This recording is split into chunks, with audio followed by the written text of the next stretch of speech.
you, Eric. I am Lisa Frunderberg Hoffman, and as Eric mentioned, I'm the Executive Director for the Alliance of Artist Communities and a NASA board member. I am calling in today from Providence, Rhode Island, the native and ancestral lands of the Narragansett, Wampanoag, and Neantic. And it is definitely my pleasure to see you all today, and I'm especially excited that NASA is presenting a session on a topic that's of crucial importance and near and dear to my heart, strategies for supporting artists. As we all know, it's a proven fact that artists of all mediums and methods are an integral part of our communities. They provide us with inspiration, hope, solace, helping us to understand the past, cope with the present, and imagine the future. They energize our communities both economically and socially, but to play this pivotal role in our society, they need the support structures that allow them to live and create. The past 18 months have brought to light breaking points and gaps in the systems we had in place to support artists. The gigs disappeared, their jobs were cut, not only in the arts, but also in other sectors where a lot of artists supplement their income. And we know now that economic disparities due to COVID-19 exist and have had a disproportionately negative impact on BIPOC communities and BIPOC artists, many of whom were already excluded from traditional systems of arts support before the pandemic even happened. And I want to add to that, also let's consider our artists with disabilities in that number as well.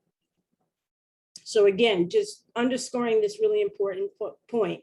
BIPOC communities, BIPOC artists, artists with disabilities, many of whom were already excluded from traditional systems of art support before the pandemic even happened, have suffered at greater numbers, and we know this. And we really have to hold that up and uplift that, especially as we do our work. The crises of the last year have required us to take a critical look at the structures and the resources that we had in place and attempt to make improvements. In the process, many of us developed new solutions to serve the artists in our community. Some of us were able to reach and assist more artists than we had ever before. But we also know that the need is great and that those of us with resources to give must always keep striving for more equity and more effective support systems.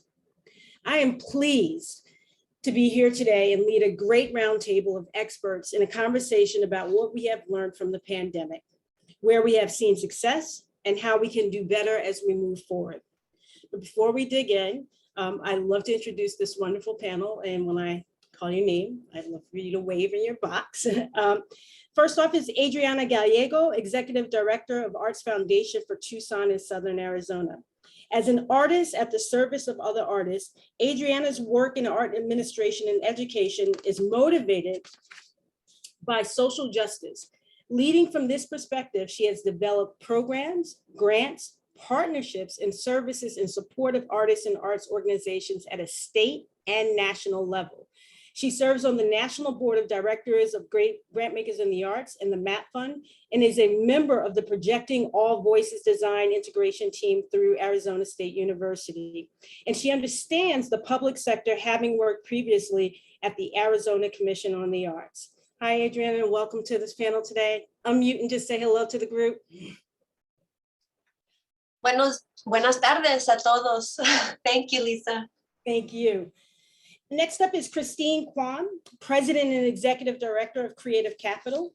Christine leads Creative Capital, a nonprofit organization that has awarded more than $50 million to artists for the creation of groundbreaking new works. With 20 years of experience in both the nonprofit and the commercial sectors of the art world, Quan has expertise in art education, museums, and digital strategy across cultural institutions in the commercial art market. She was formerly Chief Curator and Director of Strategic Partnerships at Artsy, where she oversaw the organization's museum and institutional partnerships, digital collection strategy, open access policy, educational initiatives, and auctions. Christine, will you unmute and say hello to the group? Hi, everyone. So honored to be here. Thank you so much, Lisa. Thank you. And next up is Reuben Rocchini, Director of Transformative Change Programs at the Native Arts and Cultures Foundation. Reuben has more than 20 years experience in program development, artist-centric support systems, and grant making. As Director of Transformative Change Programs at the Native Arts and Cultures Foundation, his program serves Native American, Alaska Native, and Native Hawaiian artists, organizations, and programs across the United States.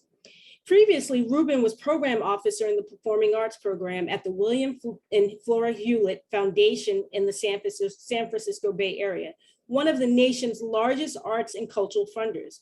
Reuben is board president at MAP Fund, supporting performing artists that question, disrupt, complicate, and challenge inherited notions of social and cultural hierarchy across the current American landscape.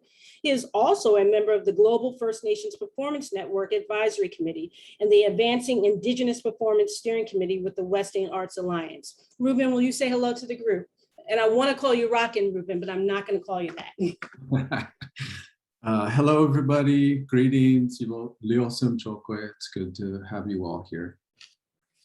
Thank you. Thank you. So I want to start off just with a little bit of something that came to mind as we were prepping for this. And even as I was reading your biographies and sharing that with the group, you know, it's been quite a year. It's been quite 18 months, and we're very much still in the thick of it.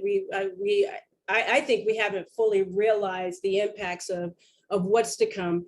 And when we prepped for this call, we talked about that we have been responding to COVID-19 and the effects of the pandemic, but we also have been dealing with the uprisings and the really continuous and understanding and growth in the area of understanding the racial disparity that exists in America. And we're also dealing with great environmental impacts in the climate crisis. So with that, a lot of the work that we have been doing has changed in response to these rapid changes. And I'm just curious if one of you would like to just open up and start talking to us about how what has happened over the past 18 months, how those experiences shown lights or gaps or shortfalls in how artists are supported and the work that you do. Who wants to go first? Well, I got to say that at the onset of the pandemic, you know, we were able to move our regular grant making monies over into an emergency relief fund. We felt really good about that. It was very responsive. It was really easy to, folks just had to submit their name and their address, and that was pretty much it.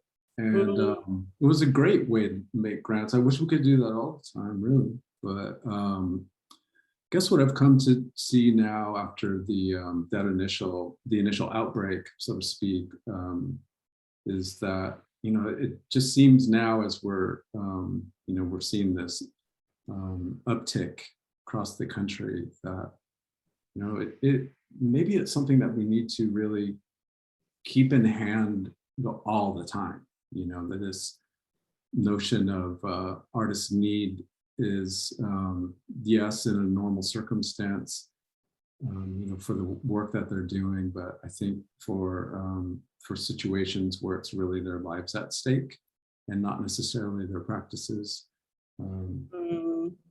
yeah, this is something that we're considering. Yeah, Reuben, I really appreciate what you said. I was reading a blog article earlier. I think it's the Nonprofit AF blog post, and it was a note, the answers that nonprofits really want to give grant makers. And I think one of the things that was mentioned in that post was this idea of the application process and how many words and characters you have to fill out. And I'm just curious, when you said, like, you said, I wish we could carry this forward with just like a name, what did you say, name and address? Are there any things part of that process, that simplification process, that you have carried forward that you'd like to highlight and think about, or things that you did away with on the application? I wouldn't necessarily say that we've changed the application compared to what we were using prior to the pandemic, but I think it's really more about our approach and our relationship to artists is now deepened. Again, you know, part of that is trust. A lot, you know, that word has been tossed around quite a lot, and you know, we're really trying to, you know, put our money where our mouth is, kind of thing, around that instead of, asking artists to participate in a kind of monitoring exercise. Or really, if they say they need something, then that's what they need, and we believe them. That's beautiful. Thank you for that. Adriana, do you have anything you'd like to offer up? Absolutely. Thank you, Lisa.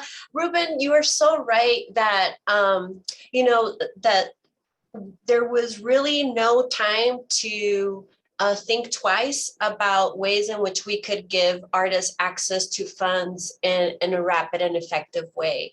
And in the case of the Arts Foundation for Tucson and Southern Arizona, we saw it as an opportunity to partner with different organizations, different government entities, and pool our resources together.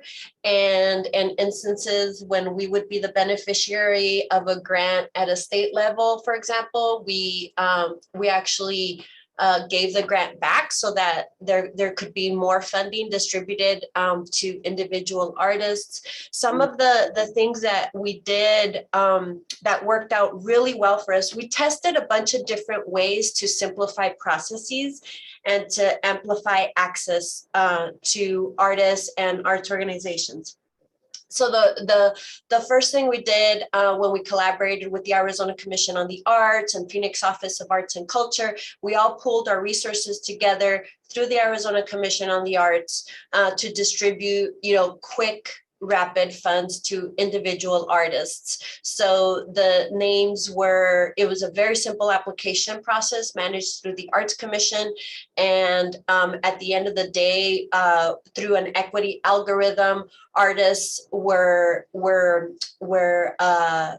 selected through a randomized process. So this was inspired by the work that we had seen come to life through the artist relief effort that Christine was a part of through Creative Capital, and Reuben and I got to see it as board members of the MAP Fund, and the coalition of different artists who also introduced like an equity algorithm to randomize the selection of artists. So we found that was a way to equalize the playing field and ensure that artists who had previously been underserved or had not seen themselves reflected in the services that we provide were able to get funds quickly.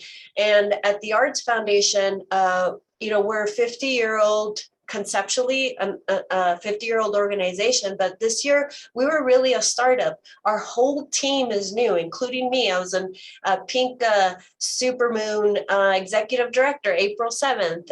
So we're all COVID team. So we were benefiting from some of the incredible collaborative and community building efforts that had been left behind by our predecessors.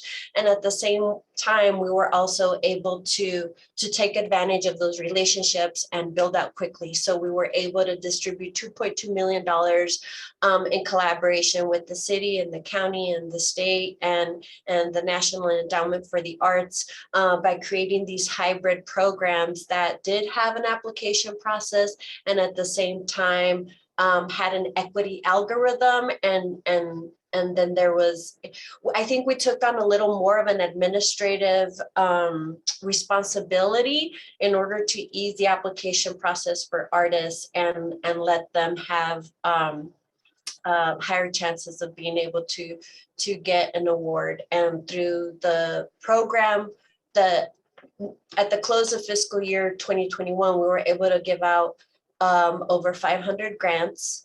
75% of our latest grant making round was all BIPOC artists.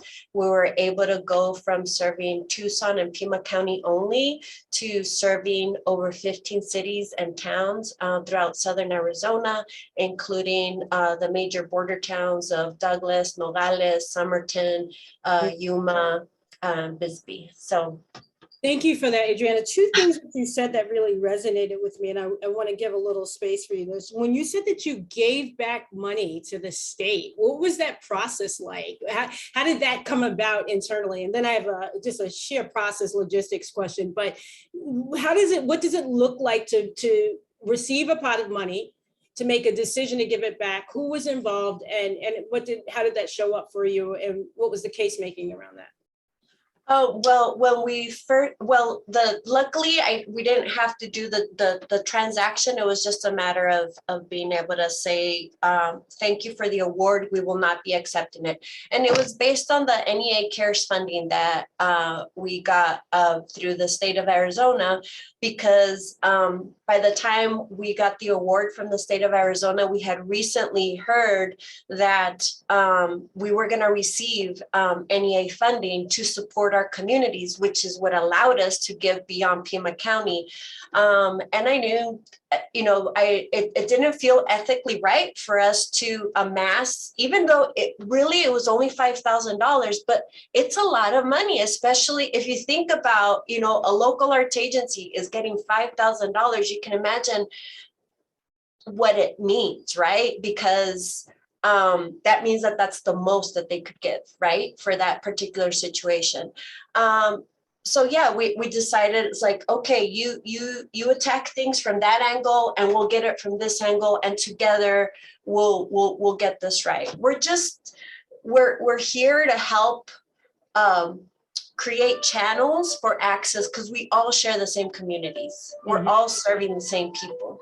Yeah, and I really appreciate that underscore of talking about the partnership and being in conversation with the best way to distribute funding. One other quick question that I have for you, and then I'm going to jump over to Christine, is that you talked about how rapidly you deployed the funding. I know when we were distributing for the state of Rhode Island artist relief funds, that we went beyond cutting checks, and we introduced new ways of getting money. We actually opened up a PayPal account. Did you use any other resources? Are these checks that were cut, was it PayPal? Did you do anything different in regard to distribution, actually getting it into folks' bank's account and into their hands? Yes, absolutely. We teamed up with a new accounting firm, Momentum Tax, based out of Colorado, and they connected us with bills.com. So rather than signing checks by hand and mailing them, we were able to set up a funding system in 5 weeks that helped us distribute, at that time, it was like $1.7 million right before the December 30th deadline. I don't know if y'all remember how stressful that moment was. And Lisa, if I may, there is a question about the randomized lottery on the chat, asking about the equity algorithm. And it was focused mostly on matching up the demographics of our service area, and very explicitly ensuring that rural areas were getting access to funds that were mostly getting distributed through metropolitan areas. So as at the state and the local, I won't speak for the state, but at a local level, we saw ourselves as having access to funds because we're in a metro area that our rural communities did not have access to. So we became channels to be able to distribute those funds. Okay. Christina, I think this is a perfect segue, because as Adriana mentioned, that the equity algorithm was part of the larger Artist Relief Fund network of, I think, $5,000 going out to individual artists. Creative Capital was a partner amongst other foundations and state partners on that. Can you give us a little background on that? I'm so used to thinking about algorithms of oppression that I would love to hear an equity algorithm in contrast, and how you use it now, how you've used it in the past, or what you know about its history. Well, thank you, Lisa, for that question. And Creative Capital was absolutely thrilled to partner with this coalition, the Artist Relief Coalition, to distribute these emergency funds. I joined Creative Capital 5 months ago, so I wasn't there at the beginning when the algorithms and the processes were set for distributing the funds. But I do know that there was a questionnaire around vulnerabilities. So whether they were, you're at risk of housing loss or deportation, or all kinds of questions that would help determine the emergency nature of the need, and then also demographic questions. And so it just really I think it all fed into a database, and then it was randomized through this algorithm, so that we were really making sure that BIPOC artists, as well as artists who really were suffering under really dire emergency circumstances, would get checks right away. And I believe millions and millions were distributed through this process very successfully. And I've heard from many artists that this was absolutely a lifesaver. So we're really thrilled to be part of it. But I couldn't speak specifically about the algorithm myself, since I wasn't there when they formulated it. Thank you for that. And what about what you're doing at Creative Capital and how you responded to the current crisis that we're living through? Yeah, I mean, I think this is such a challenging time for artists. I think there's never enough funding for artists. We always want to see more money go to artists directly. Creative Capital, since we were founded in 1999, we fund the creation of innovative new work. So it's really project support. And the first thing I think we did during this pandemic was to unrestrict a lot of the funds. We got approval from a lot of the grants that we have, the grants and the funders, to allow funding to go out for food, housing, shelter, childcare, all kinds of things that artists all need. And that actually was very successful. One thing that I think did work very well at Creative Capital is we also provide all of our awardees with financial planning, strategic planning as part of their grant. And so many of our artists had already had a sort of strategy for emergency situations. So of course, not all artists were in that circumstance. They still needed extra support, but we were really delighted to hear from artists that many of them had a scaffolding or infrastructure in place. We also increased the workshops that we provided to artists. So we do a lot of programming that's pay what you wish, or at a sort of nominal amount, and it's subsidized by grants and other funders. And a lot of the artists took our workshops through this period. So I think we served 15,000 artists alone online through the pandemic, with financial planning and strategic planning, professional development workshops. And then the last thing, as part of the Artist Relief Coalition, Creative Capital circulated an Artist Relief COVID-19 resource guide, which was archived in the Library of Congress. And so for artists who are looking for sort of resources in their local areas and nationally, that resource is available for free on the web. That's really fantastic. And Christine, of those 15,000, were those some of those previous grantees that received funding, and also new ones at the same time? Exactly. So we have about 750 awardees in our 22-year history. And then we've been serving artists throughout the country and also internationally through our workshops. And the nice thing actually about the pandemic is a lot of artists said they were never able to take time off work to do our in-person workshops. So we were able to reach artists through the online workshops that, were coming to our programs for the first time. So that was really wonderful as well. Yeah. So one of the things that comes to mind listening to all three of you is that there is actually a finite pot of funding and funds. And I'm curious with the sense of urgency that we were met with at the onset of the pandemic, but that also persists and continues as this is it's a dynamic virus, and we're learning to live with it. What do you do with the folks that you have to say no to? How are you accounting for that imbalance in terms of what you're able to provide maybe on the first round or maybe even the second round versus now? What are some strategies that you have in place?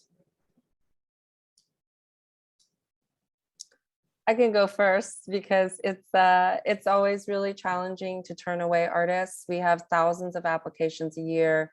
We were awarding 35 grants the last 3 years per year. And now I've just received board approval to award 50 grants per year, which is over a 40% increase, but still does not meet all of the artists' needs. We try all year round. And if you go to Creative Capital social media and our website, we try to put all the opportunities that are out there for artists, funding, residencies, other kinds of like work opportunities, just so that artists are always finding through us as much as we can put out there. So we welcome anyone to share with us resources and other grant opportunities with us, and we will share that out with our network. We have over 70,000 artists and supporters who check into our database and our resources all the time. Thank you. Thank you. Reuben or Adriana? There's never an easy answer to that question, right? For all of us in the room. And, you know, we might even frame our work sometimes as having to make those tough choices, you know, is kind of might outweigh some of the more positive work that we're doing. I mean, having to say no, it's really part of the game. But unfortunately, had to make a bunch of those calls last week. It's tough, but one of the strategies that we've been assuming in some of our new grant making programs is to be sure that a big chunk of the financial support that's provided goes directly into the artist's pocket. It's a requirement. So at least half of the monies have to go into the pocket of the artist, and it does not have to be spent on the project. It does not have to go to pay any other aspects of it. They can use it for whatever they want. And that's to ensure that there's, you know, some kind of fair compensation as much as possible. And then we negotiate the rest of the award with the artist and their partners. And we allow for a great amount of flexibility in those terms. So same like Creative Capital, you know, we offer a suite of services that tries to meet the artist's needs on a number of levels. We have greater participation in that way. We convene, we advocate, and all those other things that a service organization is going to do on behalf of the community, besides the grant making and the yes and no's, the yes and no game that we do. But yeah, I think that what the this situation around the artist relief is, we've become a lot more flexible around the work that we're doing and responding to what the artist's needs are. We're ready to take on any request that they have. But we need to extend, we need to change the nature of the project. We're going to a different presenter. We're going to involve different people. We're scaling back significantly. You know, we're never going to ask for the money back, and anything that they ask for, we're going to say yes to. So, yeah. Thank you for that, Reuben.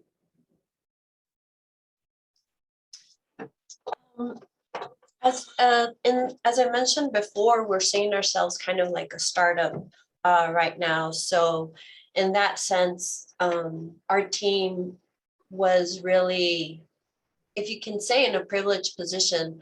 We were able to reinvest and steward other people's funding to reach the broadest constituency possible.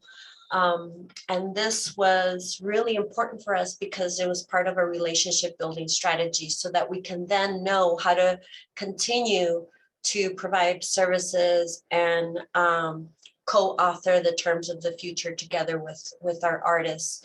And I center artists because without artists and their creative cognitive labor, we would not have institutions, we would not have presentations or access to all kinds of things. So we start with the artist as that keystone for community building. During the process itself, our grants manager, Eureka, I mean, she took on hundreds of consultations with individual artists, helping them through the application process. During the technical review process, we invited our board members and some panelists to follow up with the artists, something that we've never really had the bandwidth to do, and we didn't necessarily have the bandwidth to do that this time, but we really didn't want to put ourselves in a position to say no to an artist because of technical issues. So part of that, we saw that as professional development for artists. 66% of our applicants were first time engagers with the Arts Foundation. And this was, and I'm talking about different rounds. And the first round of funding we did, you know, it was specifically only for Tucson artists, and the demographics, if you put up the demographics of Tucson and compared them to the actual artists that were funded, it was like a 1-to-1 match.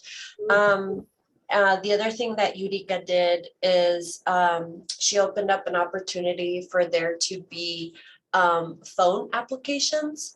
And of course, all of our services were offered bilingually. Everything that was printed was offered in a bilingual way. If artists needed help in Spanish, Eureka would throw them my way. She would handle any of the English speakers.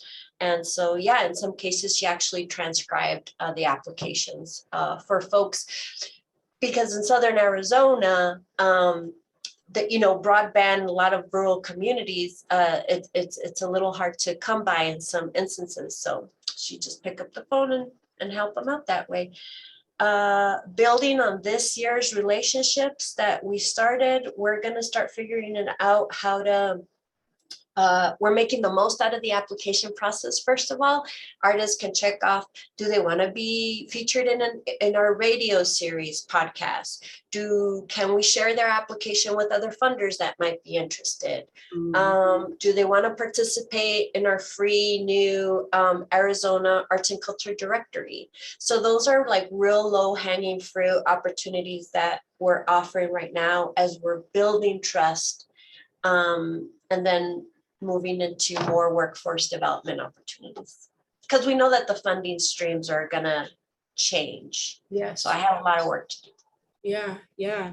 So I'd like to ask this of the three of you, because Adriana, you bring this up, and I thought this was a really interesting point about the lack of access to technology and not making the assumption that everyone would be able to go the traditional route of going online, logging in, filling out the application, and being considered for the count, which, I think also illuminates a shortfall of an algorithm in a sense, right? Like, because we are relying on technology to do some of those calculations. But what I'm curious to hear from the three of you, your engagement strategy with the world slowing down, and probably likely an over-reliance on technology, and we're not able to canvas or use some traditional methods that we may do to go to community centers, gather in folks' homes, or work one-on-one in person with people. How did you actually engage the new artists, the artists that didn't know about you, but also to increase that metric in such a way that you got new artists coming in and new ways to think about it? What were some of your engagement strategies around that? What did you see really work? And actually, what did you see really flop? I think that's both interesting too. I'm happy to jump in, Lisa. I think that's such an important question, because especially with the pandemic, not everybody is looking at the same online channels, and the outreach strategy is really important. For us, historically, we've always had staff on the ground, and we've always utilized our board and our National Advisory Council and all of the experts and consultants that we work with around the country to guide us in terms of which artists we should reach out to and personally invite to apply to the Creative Capital Award. I'm really delighted to be on this panel today, because we've seen such a huge increase in BIPOC artists who've applied to our program because of that on the ground outreach strategy. I would really love to do more of it. One thing that we still are seeing is there are certain pockets in different regions. We have applications from all 50 states every year, but predominantly there's always more applications coming out of the East Coast and the West Coast. And we'd love to strengthen the applications coming in from the Southwest, the Midwest, the Northwest region. So there's so many things that we want to do in the next cycle, in terms of reaching out to colleagues like all of you who are listening, to say, who are the artists who maybe are not even online, they're not on social media, but they are serious artists doing really innovative work, and we should invite them to apply. I think that high touch aspect of engagement is really essential to grant making, and looking forward to working with all of you to make that happen. Yeah, that the partnership and the opportunity to demonstrate some reciprocity around a mutual goal. Yeah, thank you for that. Reuben or Adriana, anything you'd like to add to that? Yeah, it's we have a lot of our constituency live in rural areas, and our strategy pre-pandemic was to touch base there. Mm-hmm. And working in Native communities, it's a requirement. You can't just send an email Mm-hmm. and or a newsletter. Yeah, so it's been a real challenge for us, to say the least. Mm-hmm. We were on the road quite a lot in order to make that happen, especially with a small staff. We've kind of had to lean on our constituency. We have a cohort of artists that we've supported across the last decade as well. Have really asked them a lot in terms of getting the word out for us. Mm-hmm. I think about it in terms of influencers. Like our own social media, yeah, we do okay. But there's other of our artists out there that have, they have a way greater reach than we ever would. And so we've asked them to do that. We've also stepped into the webinar game a little bit more. We hadn't done it at all in the past. And like today, I think Eric mentioned before we came on, like this is a pretty big one for y'all. And I think it's because of Christine and Adriana and you, Lisa, but we had the same kind of response. We had more people interested in what we were providing there than we had ever had with anything else that we did. So, the pandemic has, unveiled a couple of things where, yeah, that's great. We're able to reach more people in certain ways, but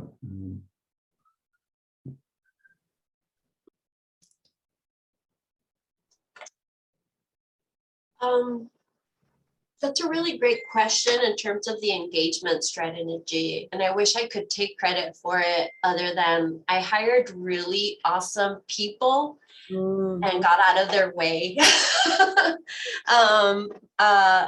My staff is, the team I get to work with every day is absolutely extraordinary. And I inherited a tremendous board, an incredible city council, mayor, and also inherited a diversity, equity, and inclusion, or a JEDI committee that was part of the Arts Foundation, that we all just pooled our resources together, and Eureka is the one that made it happen. She was driving to different Native sovereign nations to hang things up on bulletin boards, making calls. She's an influencer in and of her own right. Reuben, speaking to what you were saying, she came on as a board member, then as a consultant, and then she decided to stay with us. So blessed. So yeah, just find those keystone people and get out of their way. That's what's working so far. That sounds brilliant.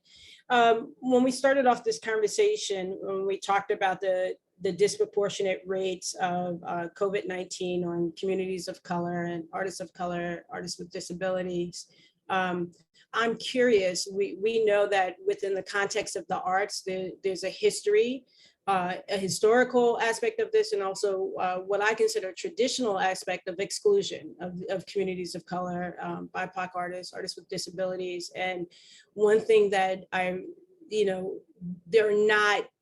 can't think of anything positive that I would like to say, a silver lining of the pandemic, but I do think a learning from the pandemic is that when there is a will, there is actually a way. What I'm really interested in, and really love to hear from you all how you're thinking about this, not just how do you carry it forward, but how do you monitor and self-monitor and track going forward so that you don't go back to the way that things used to be. Like, we all have read the pieces. There is no going back to normal. This is a new normal. But I think I'm really interested in the processes and the practices that have been put in place, whether it's around data collection, whether it's around an engagement strategy, whether it's around fund development and allocation. What are the structures in place that you can continue to be able to serve these populations that have been historically and traditionally excluded from the grant making process and receiving these funds?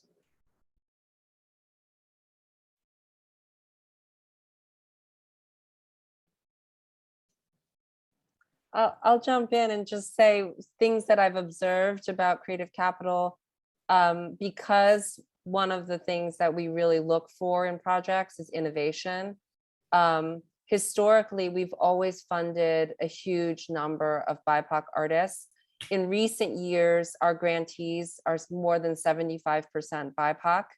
And this year, as we head into our final panel, more than 75% again are BIPOC artists going into the final review panel. And these are all external reviewers that we invite to sit in on panels. So I think, you know, a concerted effort on the engagement front that we just talked about, making sure we're reaching out to different communities, and then making sure that we're making that application process. I'm seeing in the chat all of these questions about the application, making sure that the artist benefits from applying.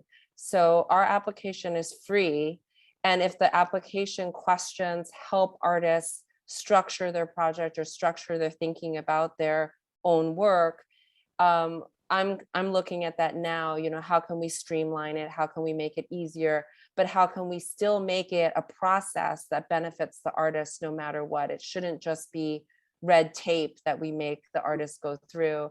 And so I think what we found at Creative Capital is we've heard from many, many artists, including artists who haven't gotten the Creative Capital Award, is that the process itself helped them really figure out a long-term strategy for their project.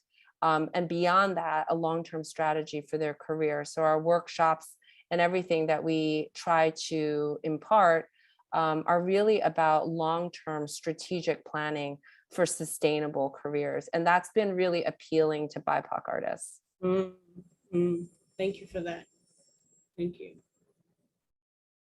Adriana or Reuben, just how are you moving forward to keep this really sticky in service to these historically and traditionally underserved communities? Reuben, you're on mute. I'm in a different position. Yes. We're a bias for us organization, and so equity means different things for us. So we're looking at things in terms of gender and LGBTQ, two-spirit communities, and tribe, geography. And so these are things that we have always taken into consideration, so that we maintain an equal kind of distribution of the resources. I'm also at a semi-private foundation, which makes it a little bit easier. We don't have to think about equity algorithms.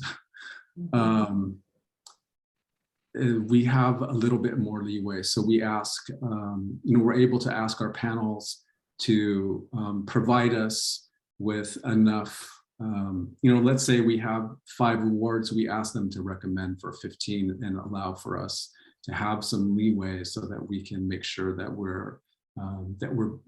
we can distribute the awards in an equitable way.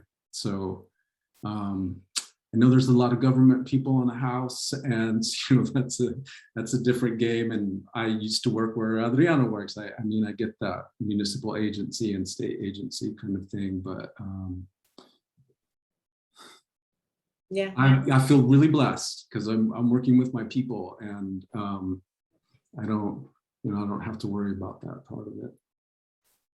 thank you. You know the feeling, Reuben. So we have a 3-year plan that we're basing our dreams on right now. they're small, attainable dreams. So this first phase was about, starting to build relationships by showing up with an offering. And there were small grants. And so until we're able to build the infrastructure and the funding to deploy bigger grants, we're going to continue so that it's also an opportunity to build relationship and do like an environmental scan. So in the second year, we're inviting folks, our new website will launch probably by October. And we'll start out with the artist directory with folks that anybody who applied, all of our grantees, really this is literally like yellow pages of Southern Arizona artists and arts organizations. So we're going to start building on that. That's the second year, low hanging fruit offerings. And the third year, we'd love to be able to create more longer term professional development investments, and then start making partnerships for those bigger investment grants so that our artists have the capacity to make that leap from the studio into six-figure public art commissions. We have wonderful public art programs here. So taking them through those processes, drawing connections between the city and the county so that perhaps we could be a repository for vetted procurement processes so that artists can get direct jobs through city and county, but easing that procurement process because they've been vetted through us. So really thinking about like, how can we make our Southern Arizona arts community an arts-centered, arts-friendly, arts-incentivized community where artists will want to come live and work and contribute here because the incentives are there, because we're making their livability conditions better, and because they're making livability conditions for our communities better as well. So how do we build that model of reciprocity? So that's into the future, but we're starting with the folks that we started building relationships this year. And of course, those that have been with us along the way, but anyway. Yeah, I love this idea of this model of reciprocity and this idea of looking at the whole life and the long-term support of the artists, of the individual artists throughout their careers. And even though we are keenly focused on the past 18 months with regard to the pandemic, you said climate crises and the social reckoning of this current moment, but that has endured for years. I'm curious, and when I ask this question, I'm curious if we knew before the pandemic that there were certain deficits in supporting of artists, everything from health insurance, basic income, acknowledgement, the full breadth of the career. And, many of our artists we said this at the start, are working artists that in order to sustain their practice, they have to work at least one job, and many have to work multiple jobs. And when we look through this and we look at the arc of this over history, do you foresee any new programs that are moving beyond relief, artist relief, moving beyond recovery, moving even beyond what we don't know for resilience, but moving artists to a state of where they can thrive and fully honored for their full breadth of their artistic career and what they contribute to all of our lives, but also in full recognition of their creative practice. I'm really interested. Do you have any thoughts on that? And beyond just even saying, basic income pilots and things of that nature, but how can we support the whole life of an artist? And what are some of the things that are coming forward? Hi, Lisa. I was just going to jump in. That vision is really what the vision of Creative Capital was in 1999. And when Ruby Lerner created Creative Capital, with funding from the Warhol Foundation, it really was to create a situation where the grant would provide a sustainable career for an artist, really provide not only funding, but the scaffolding and infrastructure, professional development, a network of colleagues and peers. Sorry, I have a bit of a cold. It's okay.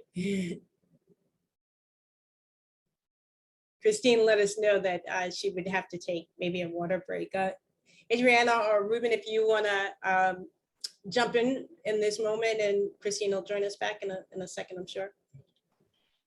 I think it becomes an opportunity for us to think of not just the individual, the artist as an individual. I just came off a call, and I see C in the room we just came off a call with GIA Individual Artist Support, talking about viewing and honoring the artist's work of practice, not necessarily just in silos as the grand unicorn artist, but also as in a way that honors the different collective interactions that the artist is a part of, or the loose collectives that come and go through an artist's life that become part of the DNA of the artist's career. So, really thinking about the artist, not just as an individual and as a family unit and what they have to offer, but also how they've been part of bigger community and how collectives can also be part of that conversation. Thank you for that. Reuben, I see you populated some things here. Yeah, the way I kind of understood your question was something more along the lines of the whole of a person's life, including their practice. And so, I was thinking about this project here in Portland, which is a cluster of housing, a cluster of housing facilities along a corridor in a neighborhood in Portland. And one of them is specifically directed towards Native artists in the community. And there'll be an opportunity for them not only to live and work, but to be amongst their families while they're doing so, and amongst the greater Native community while they're doing that. And I think this kind of approach is it's beyond what any one funder could do or any arts agency can do. It requires a cluster of investors, a cluster of supporters, institutions, government agencies, across the board. And so, I like to think of that in terms of, it's great, we can all pitch in and take part in that, but, we have to think about things in terms of cross-sectoral work and who we can partner with to bring a broader scope of support to the people in our community.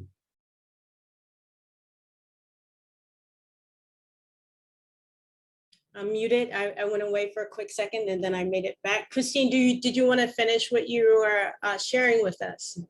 So sorry about that.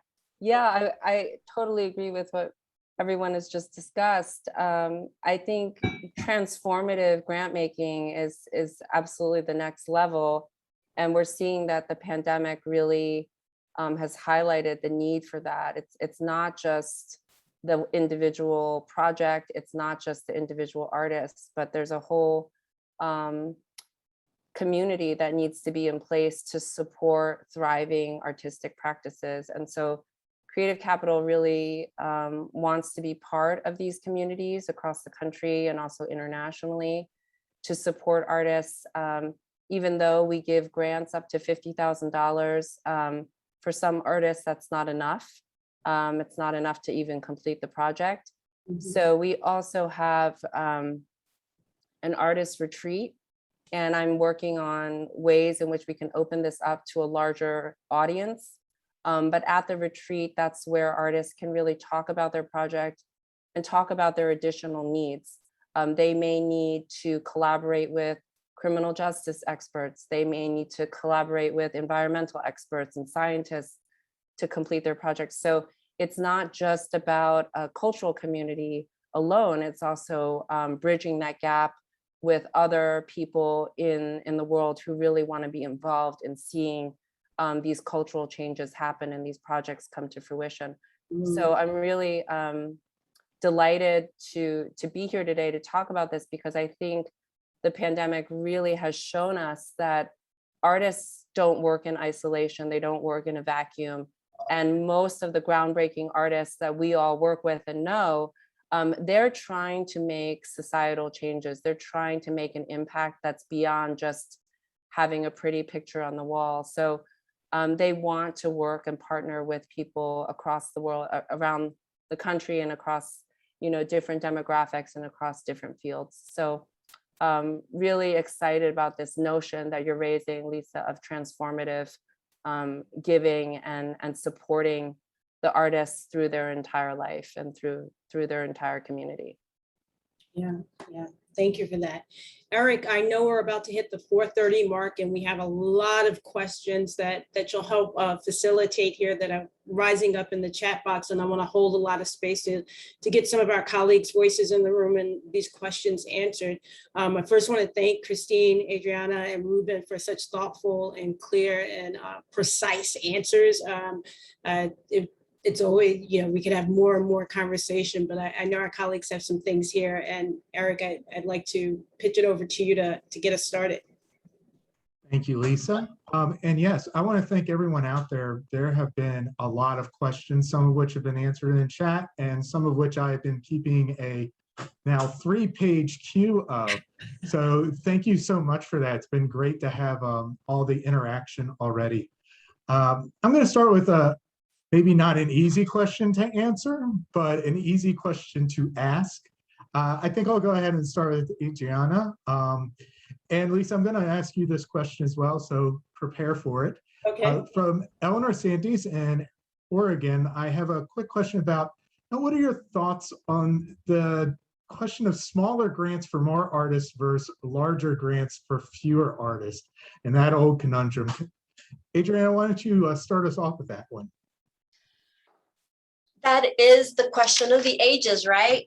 And what I've come to peace with is that it is situational. Sometimes the moment will necessitate that we give less to more people. And sometimes the moment will necessitate that we give more to less people.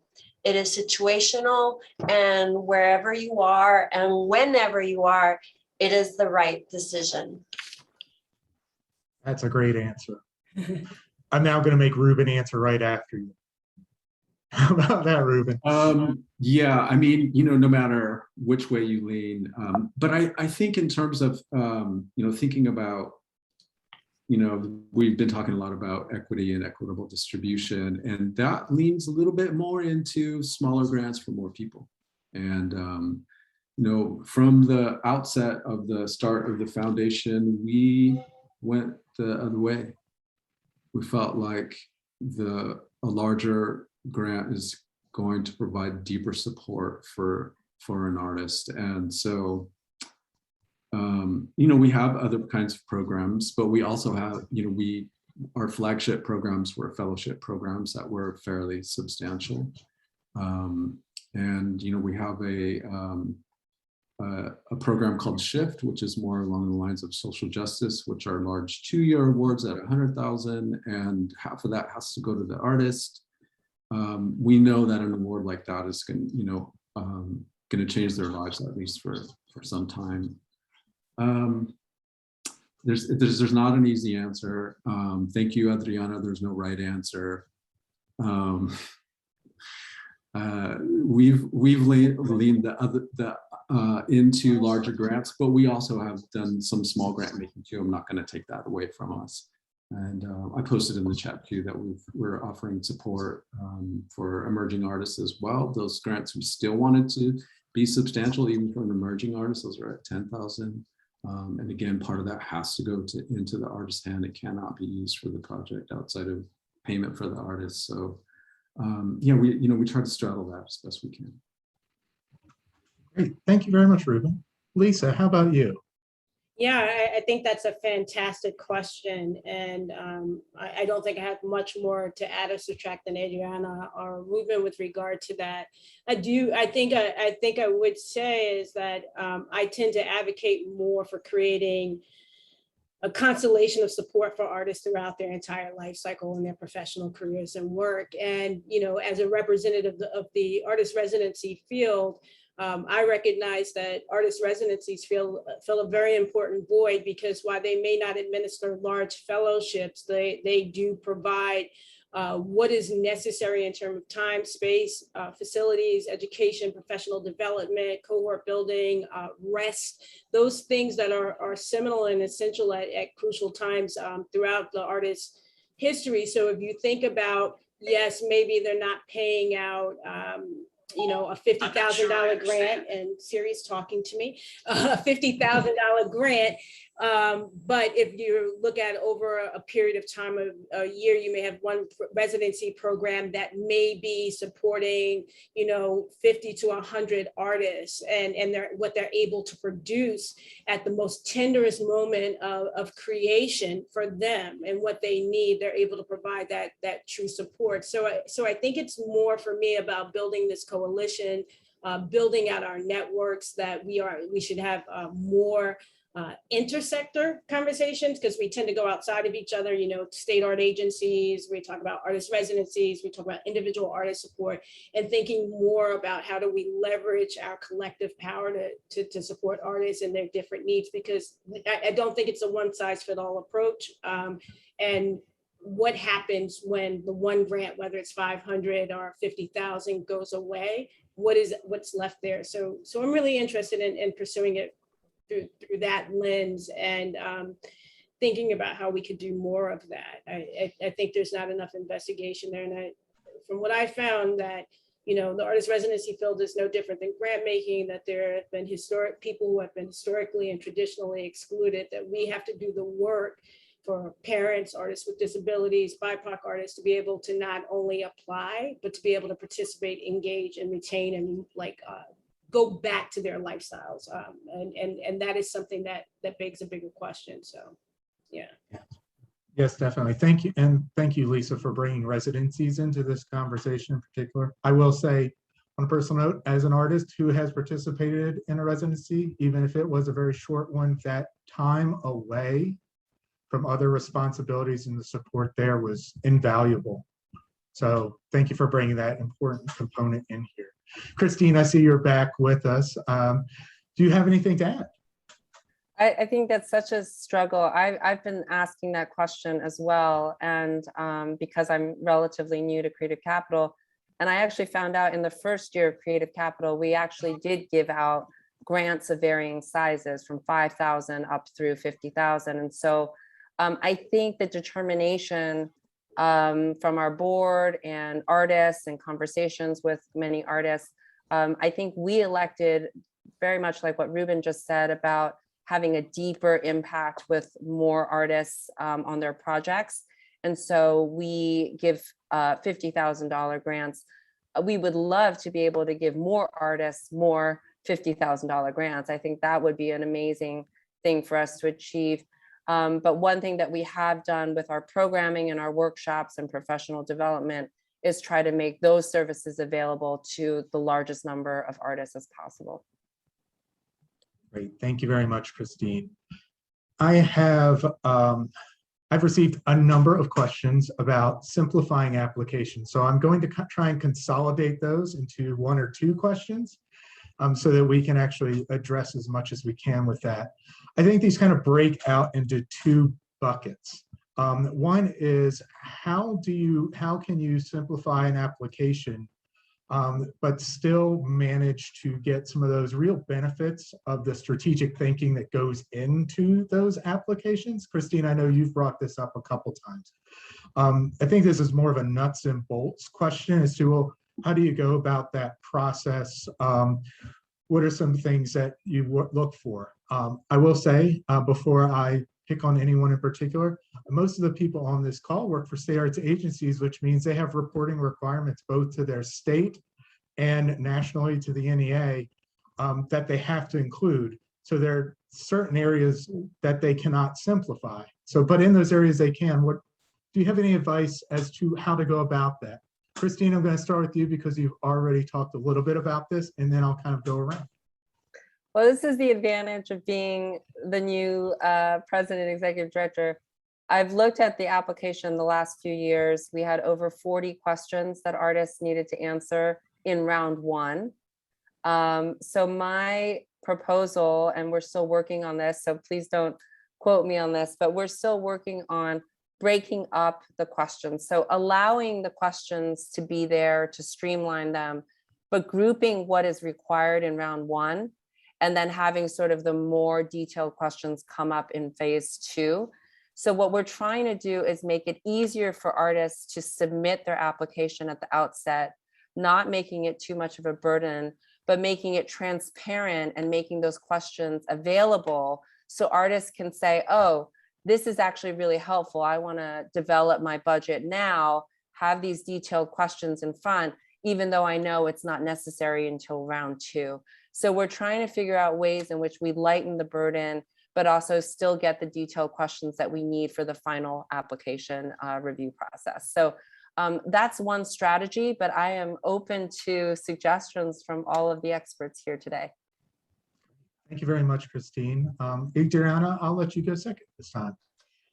Sure. To Christine's point, we absolutely make sure that there is an opportunity to fill in those basic requirements we need to report back to our authorizers.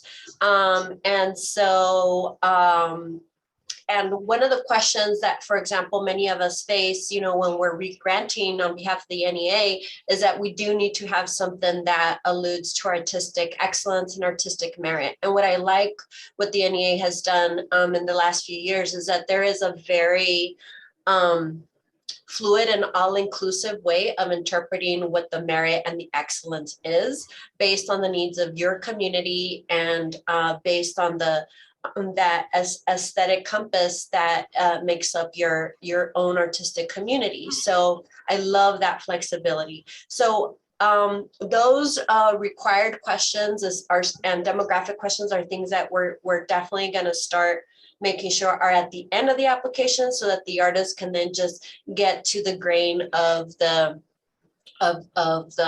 application right away. And it's work samples and a narrative of who, what, where, when, why, and how, right? They have an opportunity to submit it in English or Spanish or bilingually if they have an accessibility request that is language-based or even, transcription-based, or however, we'll work with them to make the submission successful, ensure that we have the panelists that can review the documents like that. And we also allow for an artist to be able to record and submit a video, responding to the questions. So we offer, a whole array of options for an artist to complete the application. Based on my own previous experience, I'm not leaning yet towards doing that short application first and then the longer application later. I tried it once and in my previous life, and it really just put so much of a burden on my team. It was double the work. So until I've got a full team that can manage that, I'm not going to be able to do that. Thank you, Adriana. Lisa, do you have anything to add to the simplified process of creating a simplified application? We do a lot of this within the context of offering advisement to artist communities around this, and even for the regranting programs that we have in site. And I think it's both then looking for ways to filter easily and quickly just to make sure you have a good fit. And you have to consider both the staff and the artist time in that. And then secondly, just being very specific about the questions, as both a person who asks for grants and also as a panelist. I can't tell you how many organizations upload your artist statement, something that's a context for an exhibition or a book or a publication would be very different if you're pursuing a very specific project goal. So I think adding precision, being precise in the language and what we're asking for, and with a respectful character count, right? Like not something that you got 30 characters, including spaces, but something that is both generous, but also provides the artist opportunity to just think about precisely what this is. I have found that really helpful because sometimes you get lost in the information and then you're asking for so much. And I think also in the idea of work samples is just being really clear on how many, the length of, the modalities in which you could submit, and precisely what you're looking for, so that you're not having artists upload a million things or running into technical and infrastructure issues with getting to do that. I mean, it's just thinking about what does universal access look like and universal participation. And we try to look at that through the lens of not only communities that have been left out, but our artists with disabilities, our aging artists that have may not have access to technology, the artist that is on the go, that is traveling, the rural artists, and what are the things that the bare bones for that you actually need to make a decision or to make a phone call, right? Like, because sometimes, you're afforded that opportunity as well. So it's all of these things. And I really appreciate a process where it's just not upload your application is submittable and that's it. Sometimes you have to get on the phone. Sometimes you have to engage a different way to do that. And we should be thinking that way. And it's more work, but it's something that should be accounted for in the administrative process. It's not the artist's burden. It's the staff and the organization's burden to uphold that. Great, thank you, Lisa. Reuben, did you have anything to add? Yeah, maybe a little bit. We this year we moved to, for our larger project grants, we moved to a letter of inquiry format where first the idea is pitched in the letter of inquiry, eases the burden. Our hope was that it would do so anyway, so that when it came time for the full application, that only a select handful were able to come through the door in that way. But the other artists didn't have to go through that same kind of process. Did it make it easier on the artist community? I think so. I mean, I halfway buy into the notion that going through a grant pursuit process is beneficial to the artists. Yeah, it can be, but we're not the only ones that they're applying to. I mean, it's not like this is their first time or something like that generally. But one way that it can be more beneficial is if staff can provide the time to help them step to the table in the best way. And so in my position, I'm lucky to be able to do that. I know many of you in the audience are not, but I feel I put myself on the table. I am your coach. Send me your drafts. I will read them. I will answer honestly.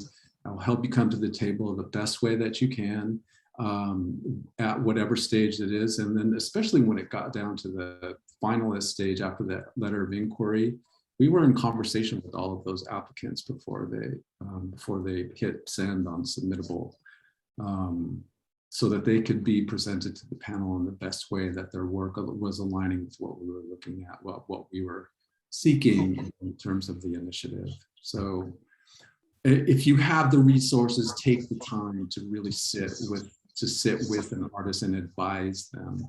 That one-on-one advice, or NDP has a great. I see Jane was on the line here.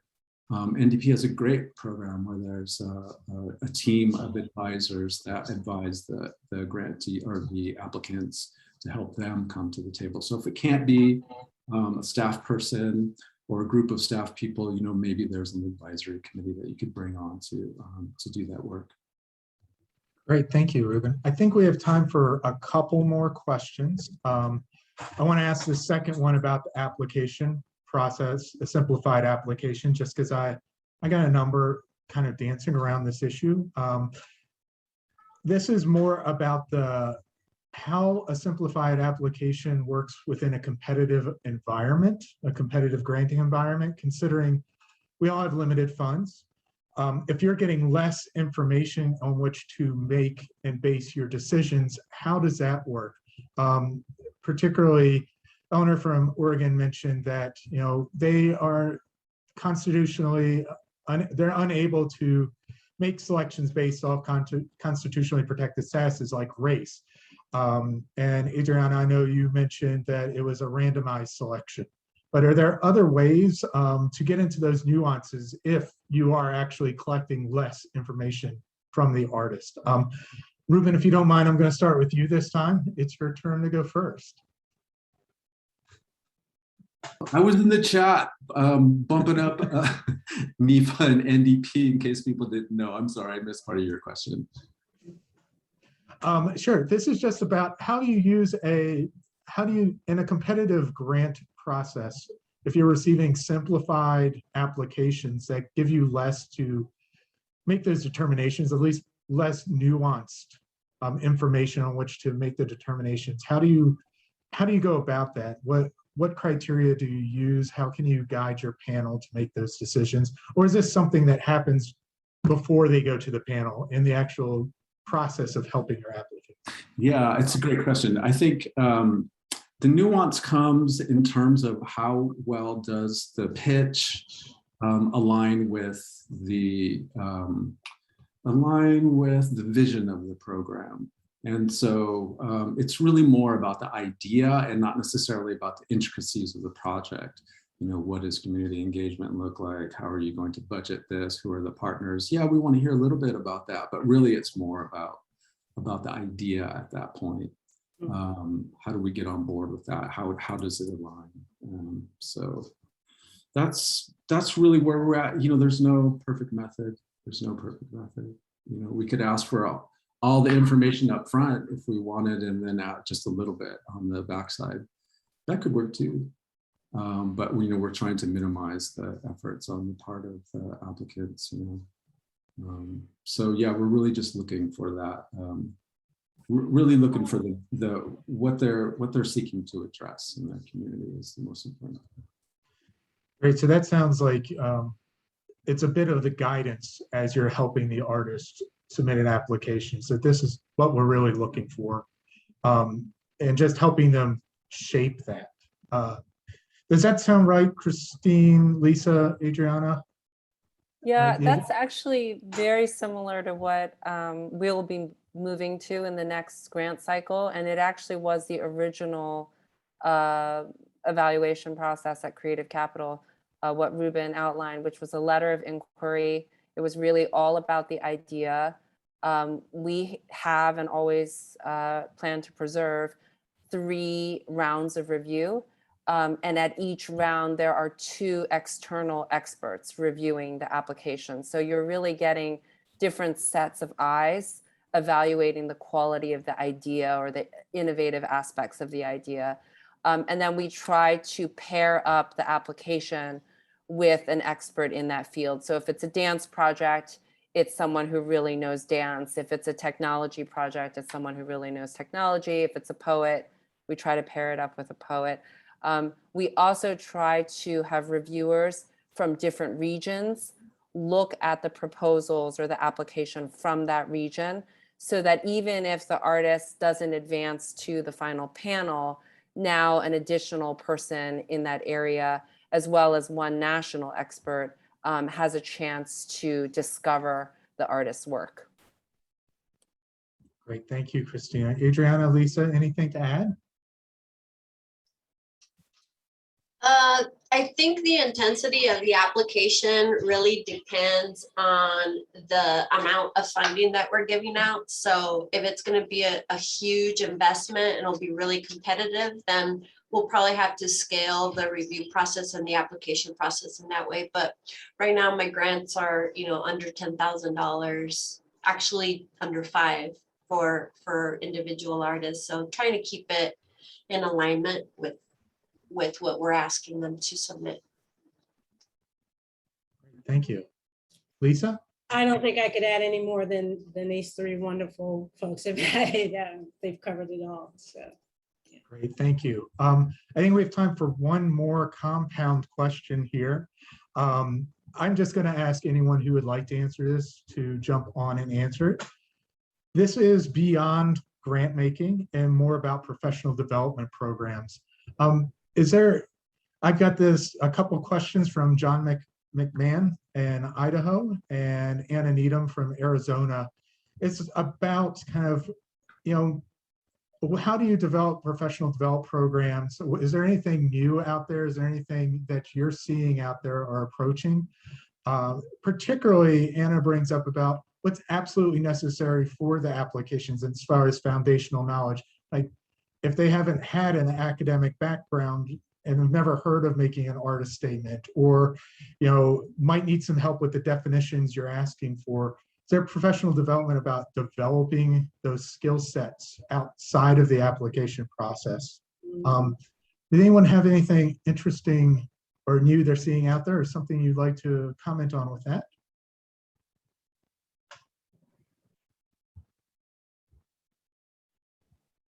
I'll jump in. It's a lot of questions. I think one thing about professional development is we provide, in terms of like grant writing and things like that, we provide workshops and things like that. One recent conversation that may be of interest to people on this call is that I was talking recently to a grant maker in the Washington State area. And we were talking about, maybe there should be some workshops about, wildfires and preserving artists' works. Maybe there are new areas beyond, financial planning and strategic planning and things that many of us already offer through our programs. Creative Capital has been offering those workshops for over 20 years. But maybe there are some new things that are beneficial to artists that we could brainstorm and work together to offer, because I think there are some changing needs confronting artists. Thank you very much, Christine. Lisa? I'll jump in here. We administer and we grant a fellowship here in Rhode Island. And as part of that experience, and it starts from the moment that we open the call, we offer information sessions. And that is just so that, one, we are ensuring that we are kind of reaching into the pockets of the community that we may not normally engage, and give information on how to best apply, what are some of the things you need to know. And then for finalists and close, who kind of folks who got very close but maybe didn't get the grant, we offer studio visits with national or local curators, so to get feedback and to have some understanding of areas that they might be improving, just to improve their network, and as a plus for the time and that they put into actually participating in the process. So this idea of providing information on the front end, and then closing it out with some type of touch point with someone outside of the administration of the grant to give some feedback. We have found it's been really great. I was talking with my wife, and she was talking about one of her clients, and she says, we're often accountable in the moment for what we're doing, but it is really important to be accountable for the ripple. And I think that is the idea of looking at this beyond just what we're doing in that moment, but what is the whole arc of that engagement. Yeah.